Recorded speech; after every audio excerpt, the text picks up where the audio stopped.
पिछली कक्षा में हम शक्ति पृथक्करण का सिद्धांत पढ़ रहे थे और अमेरिकी संविधान में हमने देखा कि अनुच्छेद 1 में 1, 2, 3 जो उपधाराएं हैं उनमें जो है शासन के तीनों अंगों को बिल्कुल पृथक पृथक कार्यक्षेत्र दिए गए हैं, शक्तियां दी गई हैं और उन्हें उन्हीं के अनुसार कार्य करना होता है।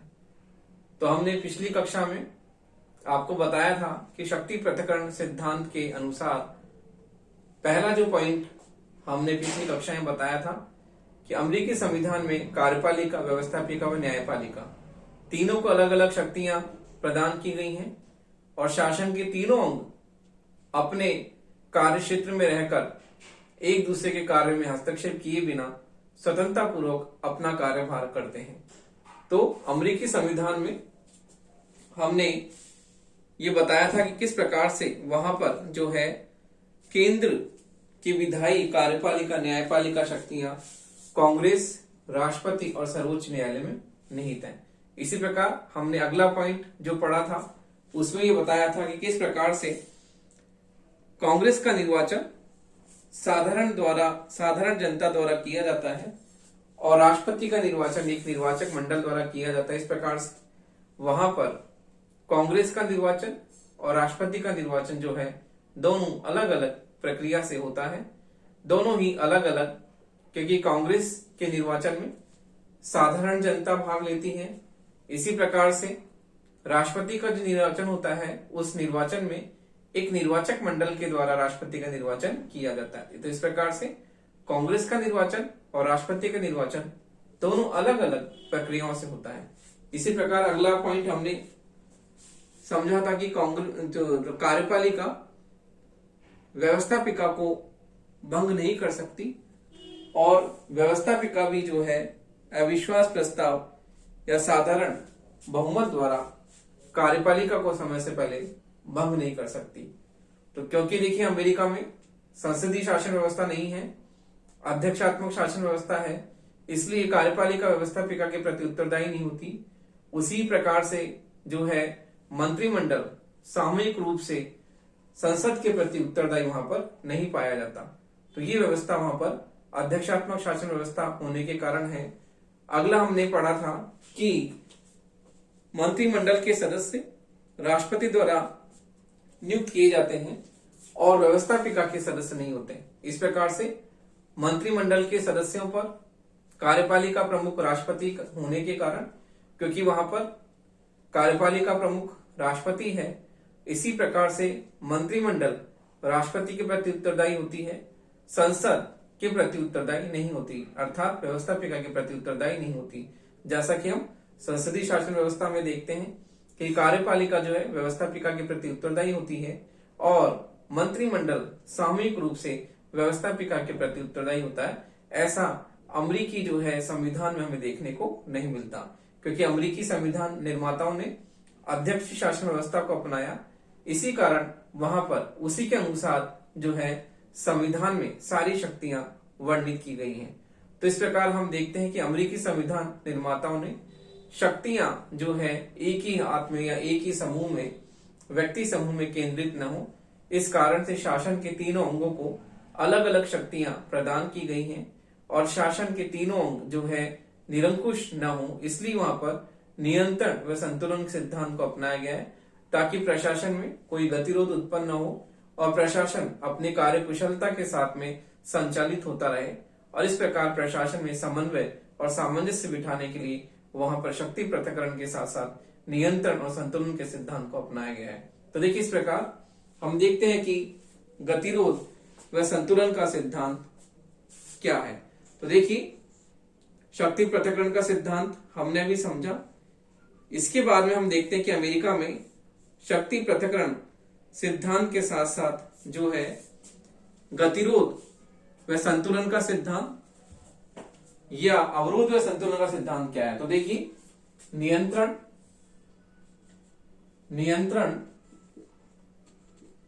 एवं संतुलन का सिद्धांत, नियंत्रण एवं संतुलन का सिद्धांत, संतुलन का सिद्धांत या गतिरोध या गतिरोध व अवरोध का सिद्धांत।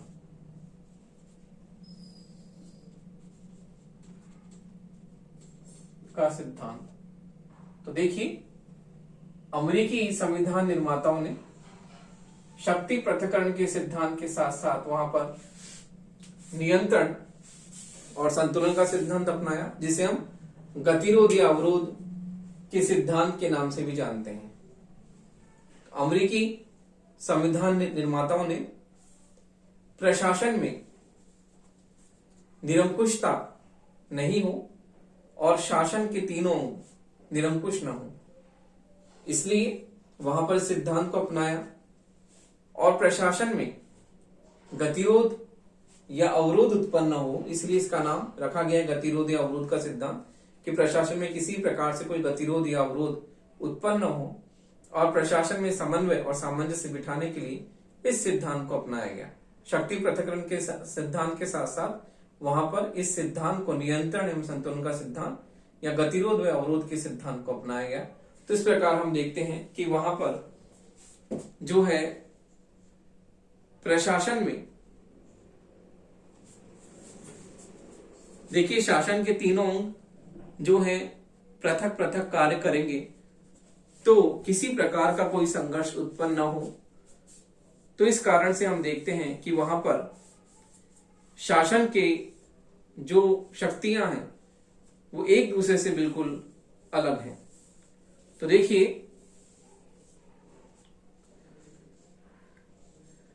अमेरिका में जो है शासन की शक्तियां, अमेरिका में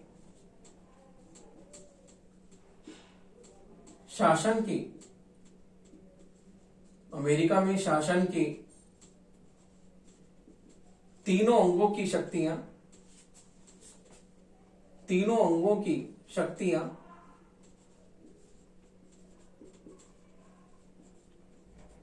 एक दूसरे से पृथक है।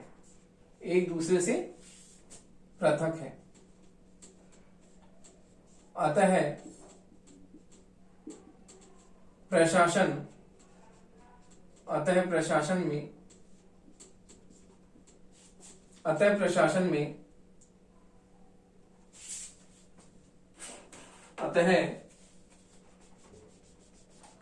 प्रशासन को निरंकुशता से बचाने के लिए,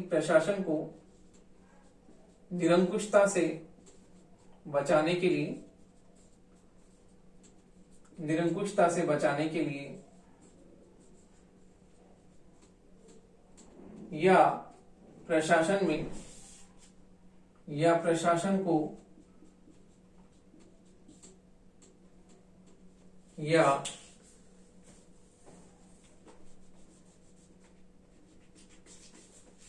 प्रशासन को गतिरोध से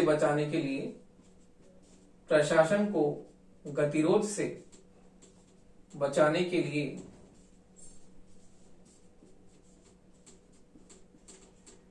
तथा प्रशासन में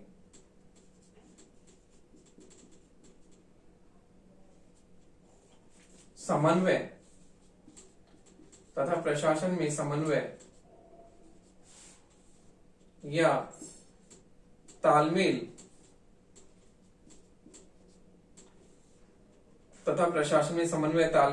बिठाने के लिए इस सिद्धांत को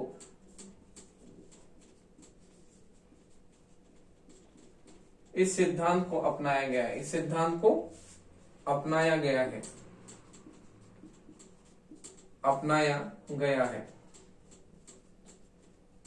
प्रथम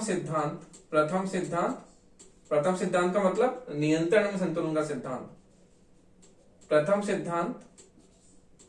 सिद्धांत का मतलब नियंत्रण एवं संतुलन का सिद्धांत। प्रथम सिद्धांत।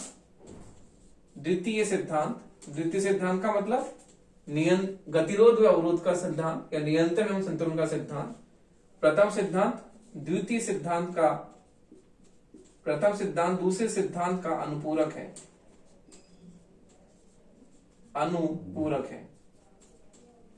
प्रथम सिद्धांत द्वितीय सिद्धांत का अनुपूरक है। तो देखिए, शक्ति पृथक्करण के सिद्धांत के द्वारा शक्ति पृथक्करण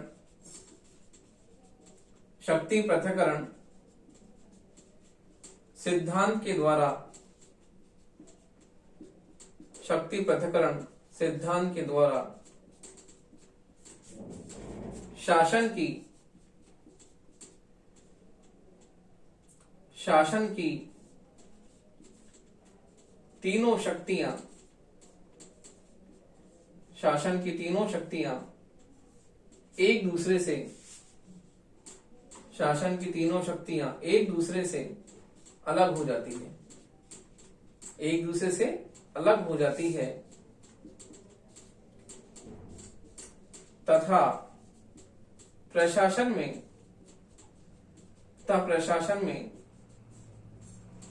कभी भी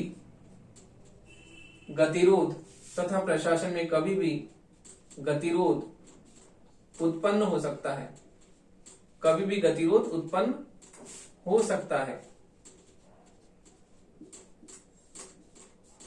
अतः प्रशासन को इस गतिरोध से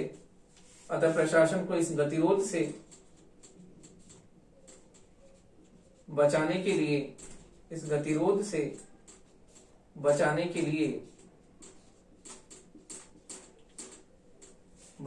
लिए नियंत्रण एवं संतुलन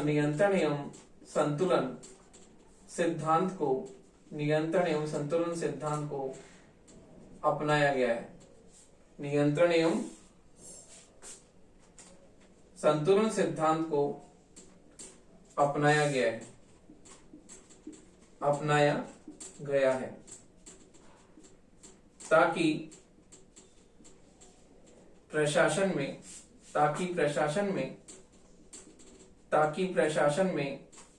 कार्यकुशलता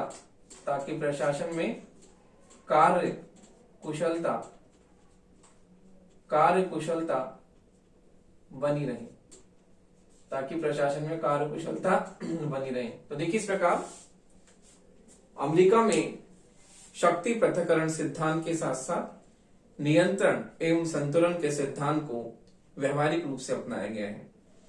क्योंकि शक्ति पृथक्करण का सिद्धांत, जैसे कि मैंने आपको बताया था कि अमेरिकी संविधान में जो अनुच्छेद में जो व्यवस्थाएं वर्णित है उसके बारे में पिछली कक्षा में आपको लिखवाया था।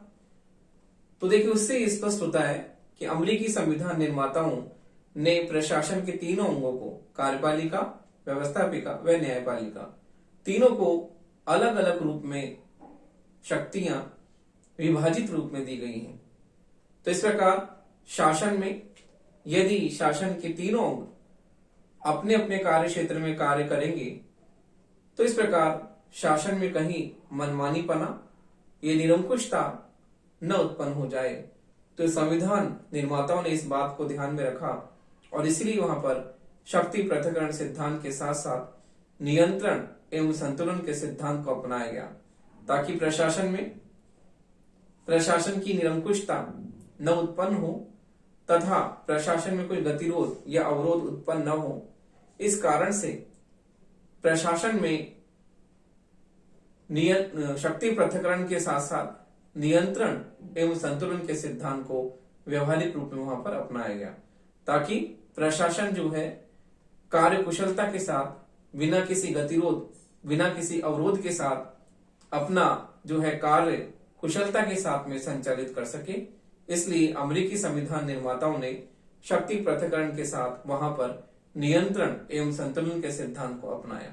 तो इस प्रकार हम देखते हैं कि अमेरिका में जो है शक्ति पृथक्करण सिद्धांत के साथ इस सिद्धांत को जो अपनाया गया है उसके संबंध में क्या क्या व्यवस्थाएं हैं।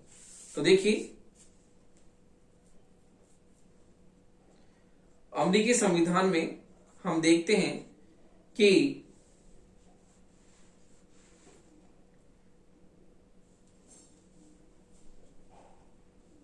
तो देखिए अमेरिका में हम इस सिद्धांत को जो अपनाया गया, गतिरोध अवरोध सिद्धांत या नियंत्रण संतुलन सिद्धांत को वहां अपनाया गया, तो हम देखते हैं कि वहां पर किस प्रकार की व्यवस्थाएं की गई हैं, व्यवहार में इस सिद्धांत को किस प्रकार से अपनाया गया है।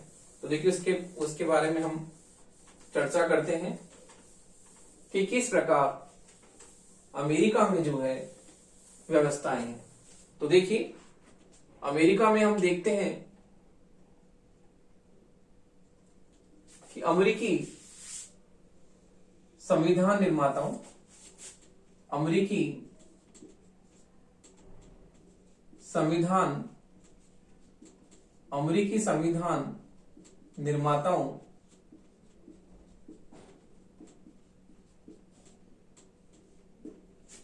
देखिए अभी हम गतिरोध व संतुलन का सिद्धांत भी नियंत्रण एवं संतुलन का सिद्धांत पढ़ रहे हैं शक्ति पृथक्करण के साथ।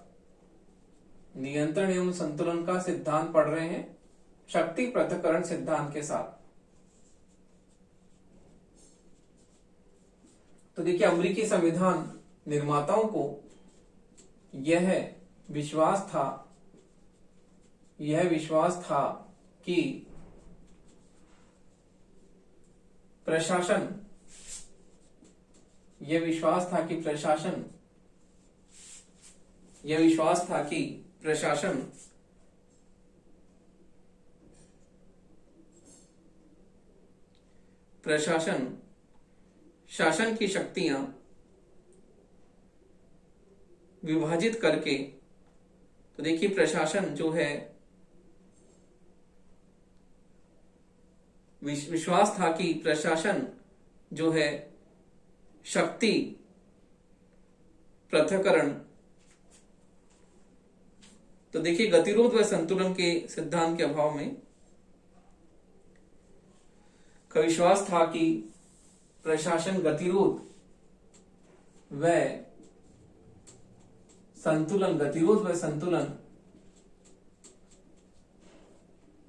संतुलन सिद्धांत के अभाव में शक्ति पृथक्करण के साथ शक्ति पृथक्करण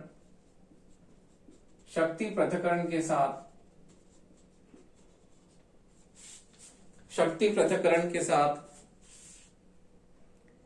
निरंकुश व स्वेच्छाचारी होगा के साथ निरंकुश व स्वेच्छाचारी होगा। निरंकुश व स्वेच्छाचारी, सॉरी गलत लिखा है, निरंकुश व स्वेच्छाचारी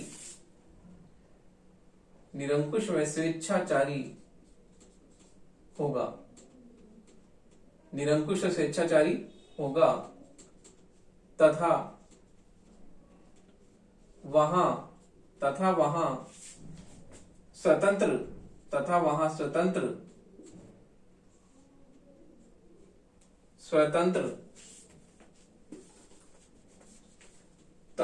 स्वतंत्र सरकार की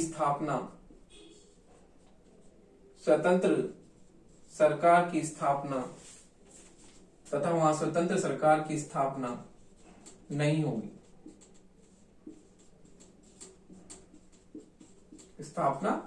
देखिए इस प्रकार अमेरिकी संविधान निर्माताओं ने जो है शक्ति पृथक्करण सिद्धांत के साथ साथ नियंत्रण व संतुलन सिद्धांत को अपनाया ताकि प्रशासन में स्वेच्छाचारीपन, मनमानापन नहीं हो और प्रशासन जो है शासन के तीनों अंग एक दूसरे को नियंत्रित व निर्देशित करते हुए जो है बिना किसी गतिरोध के, बिना किसी अवरोध के कुशलता के साथ अपने अपने कार्यों को संचालित करें। तो इसलिए वहां पर शक्ति पृथक्करण के साथ गतिरोध व नियंत्रण के सिद्धांत को अपनाया गया है। तो इस प्रकार हम देखते हैं कि अमेरिकी संविधान निर्माताओं ने जो है इस संदर्भ में क्या क्या व्यवस्थाएं की है। तो देखिए, उदाहरण के लिए हम देखते हैं कि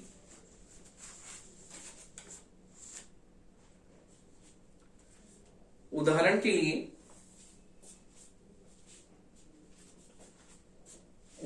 लिए देखिए, ऊपर से ही शुरू करते हैं, फिर मिटाना पड़ेगा। तो देखिए, उदाहरण के लिए जो इस संदर्भ में क्या क्या व्यवस्थाएं हैं।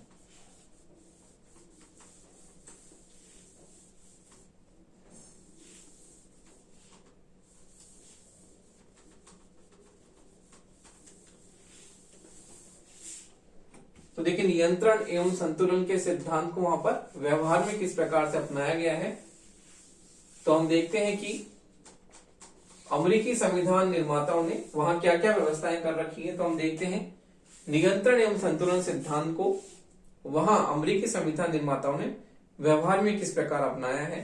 तो हम देखते हैं उदाहरण के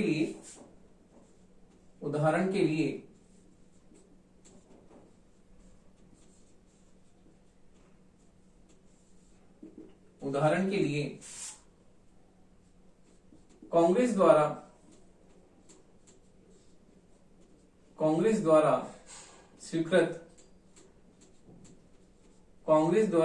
स्वीकृत किसी भी विधेयक के संदर्भ में, कांग्रेस द्वारा स्वीकृत किसी भी विधेयक के संदर्भ में राष्ट्रपति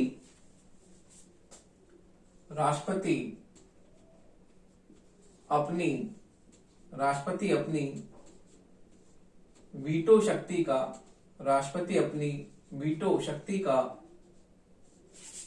प्रयोग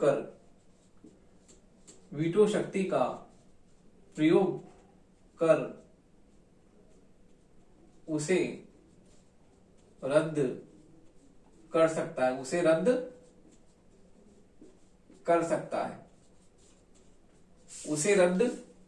है। अगली व्यवस्था है कि यदि राष्ट्रपति अपनी शक्तियों को दुरुपयोग करे तो कांग्रेस जो है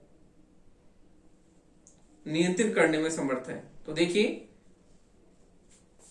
राष्ट्रपति यदि राष्ट्रपति अपनी शक्तियों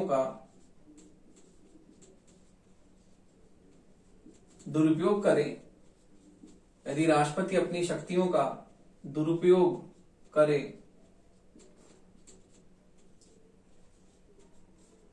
तो कांग्रेस अपनी शक्ति से उसे नियंत्रित कर सकती है। कांग्रेस अपनी शक्ति से उसे नियंत्रित कर सकती है।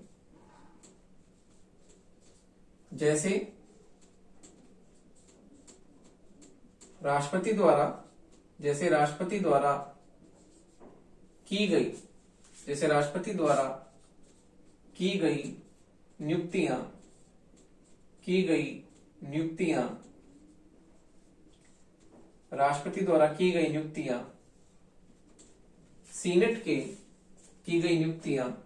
सीनेट के 2/3 बहुमत से, सीनेट के 2/3 का मतलब 2/3, सीनेट के 2/3 बहुमत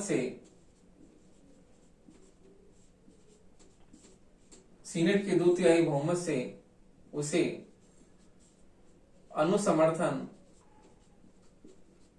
अनुसमर्थन मिलना, की गई नियुक्तियां सीनेट के 2/3 बहुमत से उसे अनुसमर्थन मिलना जरूरी है, उसे अनुसमर्थन मिलना जरूरी है। अगली है कि संघीय न्यायपालिका न्यायिक पुनरावलोकन के आधार पर, तो देखिए संघीय न्यायपालिका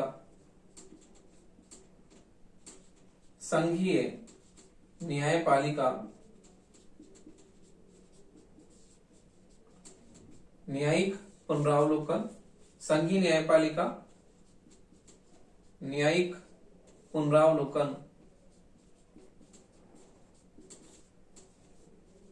पुनरावलोकन के आधार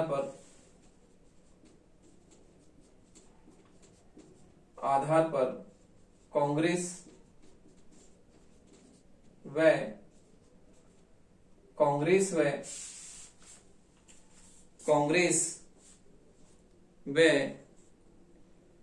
राष्ट्रपति की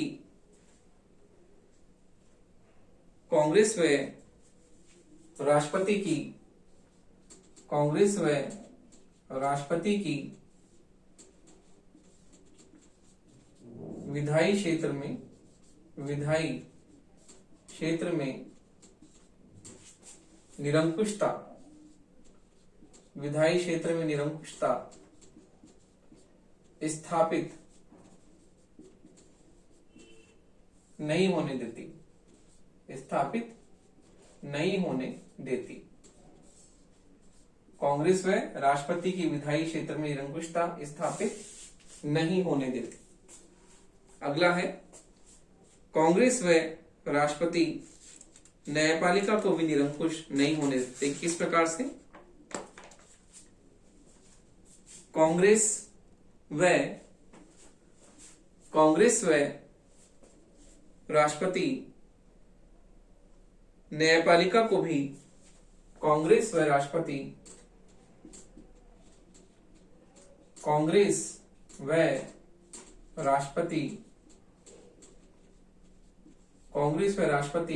न्यायपालिका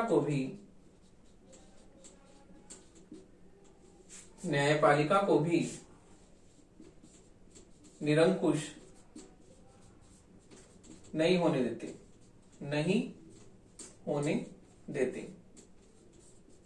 जैसे कि न्यायाधीशों के विरुद्ध महाभियोग की व्यवस्था, न्यायाधीशों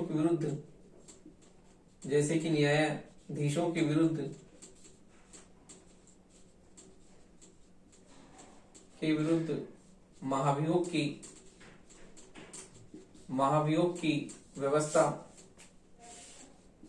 महाभियोग की व्यवस्था